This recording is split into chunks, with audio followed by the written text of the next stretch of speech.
जय हिंद दोस्तों, स्वागत है एक बार फिर से आप सभी लोगों का हमारे यूट्यूब चैनल परीक्षा तक स्टडी पर। तो आज के इस वीडियो सेशन में हम बात करने वाले हैं एसएससी जीडी भर्ती 2022 के बारे में। यानी कि इस पूरे वीडियो सेशन के दौरान हम बात करेंगे एसएससी जीडी के बारे में, और वो भी बात करने वाले हैं मेडिकल कट ऑफ के बारे में। यानी कि जो आपका अब तीसरा स्टेज होने वाला है एसएससी जीडी के अंदर, तो इस तीसरे स्टेज में जो आपका मेडिकल एग्जामिनेशन होने वाला है, इसके लिए क्या कट ऑफ रहने वाला है, क्या सबको मौका दिया जाएगा मेडिकल के लिए या फिर सभी को मौका नहीं मिलने वाला है, इन सभी के बारे में बात हम डिटेल में इसी वीडियो सेशन में करने वाले हैं। तो जैसा कि आप सभी को मालूम है कि आपका स्टेज फर्स्ट में कंप्यूटर बेस्ड एग्जामिनेशन हुआ था, उसके बाद आपकी एक कट ऑफ जारी की गई थी।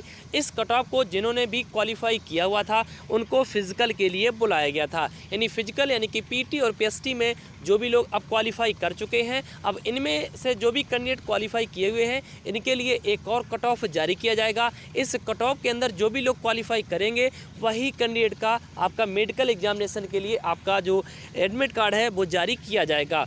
अब बात आती है कि जिन भी कैंडिडेट का एडमिट कार्ड जारी किया जाएगा मेडिकल एग्जामिनेशन के लिए, तो ये आपका जो मेडिकल होने वाला है एसएससी जीडी के अंदर, ये आपका कब तक हो सकता है, और साथ ही साथ जो आपका एक कट ऑफ रह सकता है, जो आपका मेडिकल के लिए कट ऑफ रहता है वो क्या कट ऑफ रह सकता है, एक एक्सपेक्टेड कट ऑफ क्या रह सकता है, सभी राज्यों का क्या कट ऑफ रह सकता है, कितने नंबर लाने वाले इसके अंदर सेफ रह सकते हैं, इसके बारे में भी हम डिटेल में इसी वीडियो सेशन में बात करने वाले हैं। तो चलिए वीडियो को स्टार्ट करते हैं। तो वीडियो को स्टार्ट करने से पहले मेरी आप लोगों से एक एडवाइस रहेगी कि अगर आप एसएससी जीडी से संबंधित जितने भी ऑफिशियल नोटिस जारी किए जाते हैं रिक्रूटमेंट बोर्ड के द्वारा, वो नोटिस आप सबसे पहले पाना चाहते हैं तो इस जो चैनल आपका है इसको सब्सक्राइब करके बेल आइकन प्रेस कर लें, ताकि आपके पास इस प्रकार की अपडेट सबसे पहले और बिल्कुल सही मिल सके। तो चलिए अब बात कर लेते हैं इस वीडियो सेशन की। तो सबसे पहले बात करते हैं कि क्या कट ऑफ रह सकता है मेडिकल एग्जामिनेशन के लिए, जिससे आपको बुलाया जा सकता है आपको डीएमई यानी डिटेल मेडिकल एग्जामिनेशन के लिए। तो जैसा कि आप सभी को मालूम है कि आपका स्टेज सेकंड में आपका जो फिजिकल होने वाला था पीटी और पीएसटी, वो अधिकतर मोस्टली कैंडिडेट ने आपका पीटी और पीएसटी को क्वालिफाई कर लिया है। अब इसके बात आती है डॉक्यूमेंट वेरिफिकेशन के साथ साथ मेडिकल एग्जामिनेशन की। तो अगर बात की जाए एक एक्सपेक्टेड कट ऑफ की कि क्या एक्सपेक्टेड कट ऑफ रह सकती है जिससे आप लोगों को मेडिकल एग्जामिनेशन के लिए मौका मिल सकता है। तो जैसा कि ये मैंने एक एक्सपेक्टेड कट ऑफ बनाई हुई है, अगर आप इस एक्सपेक्टेड कट ऑफ के अंदर आ रहे हैं तो आप निश्चित तौर पर आपको मेडिकल एग्जामिनेशन के लिए बुलाया जाएगा। और जो मैंने ये एक्सपेक्टेड कट ऑफ दे रखी है, इससे आपका 0.25 से लेकर 0.75 का आपको ऊपर नीचे आपको देखने को मिल सकता है। इससे आपका ना कम होने वाला है ना आपका ज़्यादा रहने वाला है।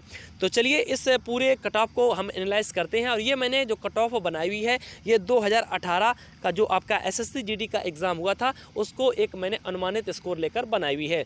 और इस कट ऑफ को मैंने रखा हुआ है, वो मोस्टली जो आपके कैंडिडेट होते हैं वो आपके सेंट्रल रीजन से बिलोंग करते हैं, तो मैंने यूपी का कट ऑफ इसके अंदर इंक्लूड किया हुआ है, यूपी के डाटा को एनालाइज किया हुआ है, उसी के आधार पर मैंने ये कट ऑफ दे रखा है। तो चलिए बात कर लेते हैं कट ऑफ के बारे में। इधर मैंने कैटेगरी वाइज से डिवाइड कर रखा है, इधर मैंने मेल कैंडिडेट को रखा हुआ है, इधर मैंने फीमेल कैंडिडेट को रखा हुआ है।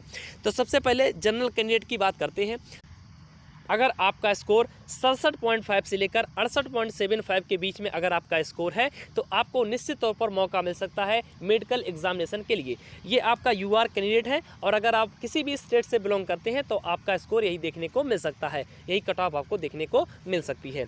इसके बाद फीमेल कैंडिडेट की बात कर लेते हैं। अगर स्कोर आपका 65.5 से लेकर 66.75 के अगर बीच आपका स्कोर है तो आपको निश्चित तौर पर मौका मिल सकता है मेडिकल एग्जामिनेशन में, ठीक है। इसके बाद ईडब्ल्यूएस कैंडिडेट की बात कर लेते हैं। अगर ईडब्ल्यूएस कैंडिडेट में मेल कैंडिडेट का स्कोर आपका 63.5 से लेकर 64.75 अगर आपने स्कोर अटेम्प्ट किया हुआ है तो आपको निश्चित तौर पर मौका मिल सकता है मेडिकल एग्जामिनेशन में। वहीं अगर ईडब्ल्यूएस कैटेगरी में फीमेल कैंडिडेट की बात करते हैं तो आपका 60.50 से लेकर 61 के बीच अगर आपका स्कोर आया हुआ है तो आपको निश्चित तौर पर मौका मिल सकता है। वहीं अगर ओबीसी कैंडिडेट की बात करते हैं, मेल कैंडिडेट की अगर बात की जाए तो 65.75 से 68.5 के बीच में अगर आपका स्कोर है तो आप मेडिकल एग्जामिनेशन के लिए बुलाए जा सकते हैं। वहीं अगर फीमेल कैंडिडेट की बात करते हैं तो 64.75 से लेकर 65.75 अगर आपने स्कोर किया हुआ है तो आपको मौका मिल सकता है।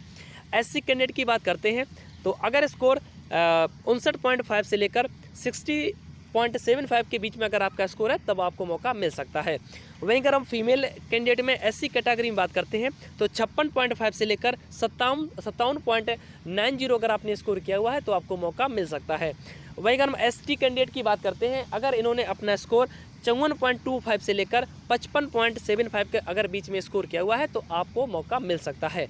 वहीं अगर हम फीमेल कैंडिडेट की बात करते हैं तो 51.15 से लेकर 52.75 के बीच में अगर आपने स्कोर किया हुआ है तो आपको भी मौका मिल सकता है।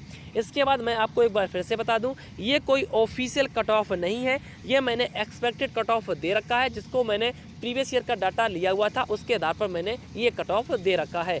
अगर आपका ये स्कोर अटेम्प्ट आपने किया हुआ है, इसके बीच में अगर आपका स्कोर आ रहा है तो आपको निश्चित तौर पर मौका मिल सकता है मेडिकल एग्जामिनेशन के लिए, आपको मेडिकल के लिए बुलाया जा सकता है।